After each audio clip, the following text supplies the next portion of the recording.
Donc, maintenant, Alain va nous parler de son expérience de clip.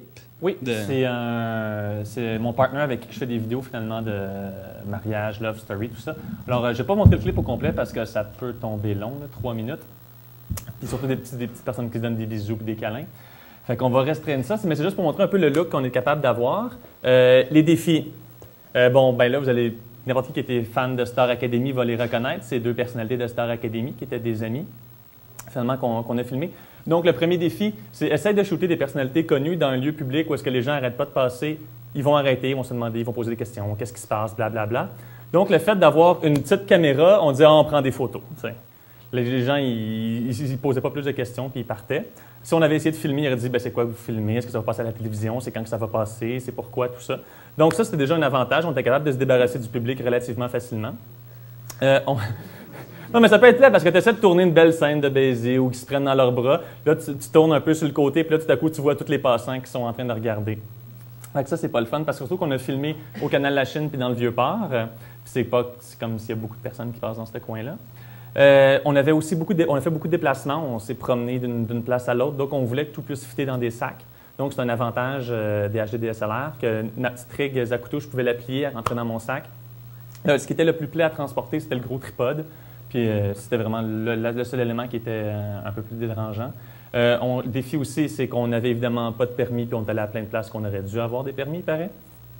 Des autorisations. L'équipement utilisé, ça a coûté moins de 12 000 $, mais avoir eu des 7D, on aurait pu enlever un 3 000 $ là-dessus, même plus en utilisant d'autres lentilles. On avait 2 5D, une 24-70, 70-200 F4IS, la 100 macro, puis la 1740, qui est vraiment incroyable comme objectif sur une 5D en passant. On avait un slider custom. J'ai malheureusement oublié de prendre des photos pour vous le montrer. Mais au lieu d'acheter un slider qui coûte bien cher, vous pouvez en commander un. C'est une compagnie qui sont, je pense qu'ils shippent à partir de l'Ontario. Ça coûte environ 150 $.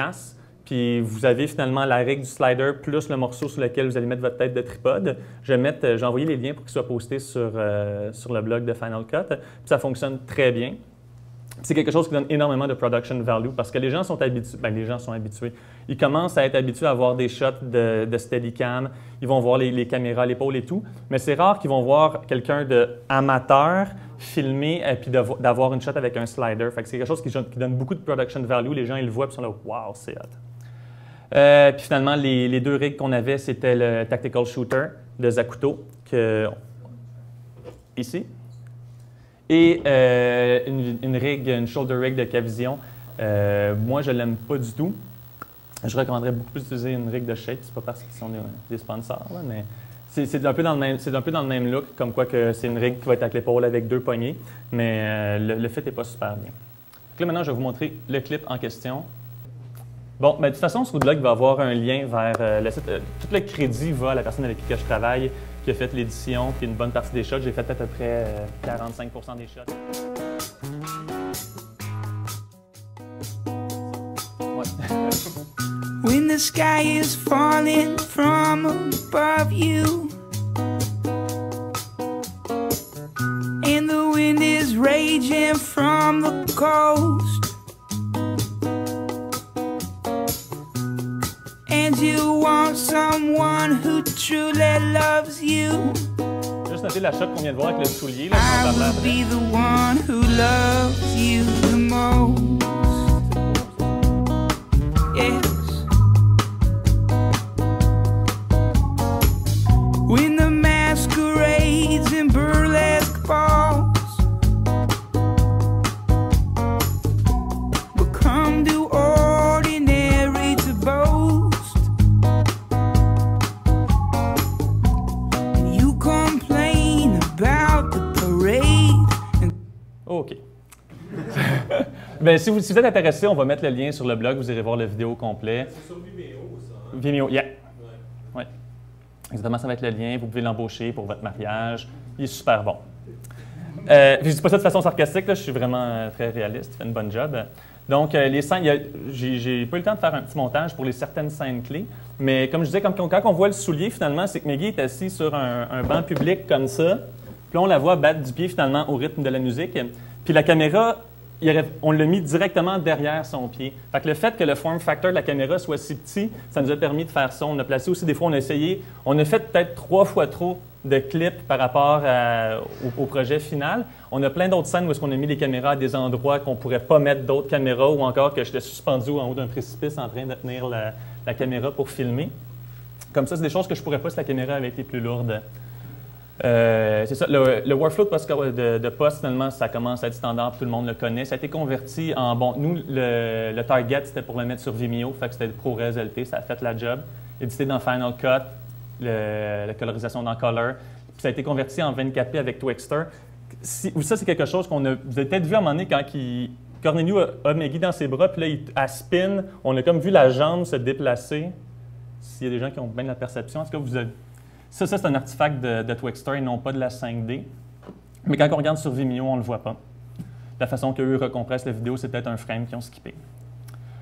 Les conseils, si vous voulez vous lancer dans les vidéos comme de ce style-là, c'est faire attention au shutter speed. Tant que vous laissez votre shutter speed, parce que, étant donné qu'on a le contrôle manuel, n'importe qui fait de la photo, c'est que si tu veux shooter avec un depth of field qui est petit, tu vas vouloir shooter à 1.4, 1.8, mettons 2.8. Le problème, c'est que si tu shootes en pleine journée, il va falloir que tu mettes ton shutter à 1 4 millième, un 2 millième, un 4 millième. Puis le problème, techniquement, avec ça, il n'y a pas vraiment de problème jusqu'à temps qu'il y a quelque chose qui bouge vite à l'écran. Puis vous regarderez dans la vidéo, à un moment donné, ils sont paisiblement en train de pique-niquer au parc La Chine. Quand tout à coup, une méchante abeille agresse Corneliu, puis vous allez voir que l'abeille, elle se promène vraiment toc, toc, toc, toc, comme ça. Si on avait shooté à 1/50e, ça aurait été beaucoup plus fluide, ces mouvements. Tandis que là, elle fait juste aller d'un endroit à l'autre. Fait à chaque fois, ou encore, quand il y a beaucoup de vent, les drapeaux vont agir de façon bizarre. S'il y a une chute d'eau, vous allez voir l'eau, on dirait que c'est plus de l'eau, on dirait que c'est du métal en fusion qui est en train, ou encore d'un volcan là, quand ça ressort. Ça enlève un look complètement naturel parce que notre œil n'est pas habitué à voir les images comme ça. Donc, ce qu'on suggère, c'est de garder votre shutter speed entre 1/50e, 1/60e, peut-être monter à 1/80e. Quand vous avez des éléments qui risquent de bouger rapidement. Puis ce qui est triste là-dedans, c'est comme avec la passe de l'abeille, ça avait l'air tout beau, tout drôle. Quand on regardait sur l'LCD de la caméra, on ne voyait pas l'effet justement du moustique qui se promène super rapidement à l'écran. C'est juste en post qu'on l'a vu, puis là, on ne pouvait plus reprendre la shot. Donc, c'est tout le temps... Donc, la façon de résoudre le problème, c'est de mettre des ND filters devant la caméra en utilisant les fils de coquin ou encore une Madbox. C'est ça, aussi pour ne pas trop faire varier le ISO, parce que sinon, après, vous allez avoir un look différent d'un clip à l'autre. Parce que souvent, ce qu'on va se dire, ben là, moi, je vais shooter, admettons, à 1/50e ISO 2.8. Fait que là, après, selon les variations de l'éclairage, je vais compenser avec mon ISO. Ça donne des résultats un peu bizarres. Puis tantôt, quand on disait, vous dites comme quoi que vous n'êtes pas allé en haut de ISO 800, puis moi, je disais, je peux aller jusqu'à 3200. La seule raison, c'est que moi, chaque fois que je monte à 3200, c'est quand je suis dans une église, puis ça se finit en noir et blanc, bien contrasté. Mais sinon, je ne serais jamais allé pour quelque chose de dehors, c'est ça. Moi, tu parles de noir et blanc, ça me rappelle de quelque chose qui m'a intrigué tantôt, Mathieu, tu disais que éviter le 30p. Ouais. Moi aussi, ça me... Pourquoi? Ben, Je pense que j'ai mon micro. en fait, parce qu'il y a un problème entre le H4n et... Mettons, tu prends ton son avec le H4n et que tu le mets dans Final Cut, puis tu prends ton... J'ai enlevé mon micro pendant la pause, désolé. Bonjour. En fait, c'est ça, c'est que il y a quelque chose de bizarre quand tu viens pour resynchroniser du 5D avec le H4n, qu'il y a un problème entre du 30 et du 29.97. Donc, quand tu as des longues shots, tu peux synchroniser ton début et ça décale. Puis, on dirait que c'est un problème tellement bizarre qu'on dirait qu'elle tourne pour vrai en 29.97, mais quand tu fais ton playback, elle joue à 30. Fait qu'il y a des problèmes comme ça. Faire attention pour les vidéoclips, là, que... Oui, c'est ça. C'est entre le son tourné à 29.97 et l'image vraiment tournée à 30 images secondes. C'est ça. Puis en fait, le 30, ça existe pas. À part que...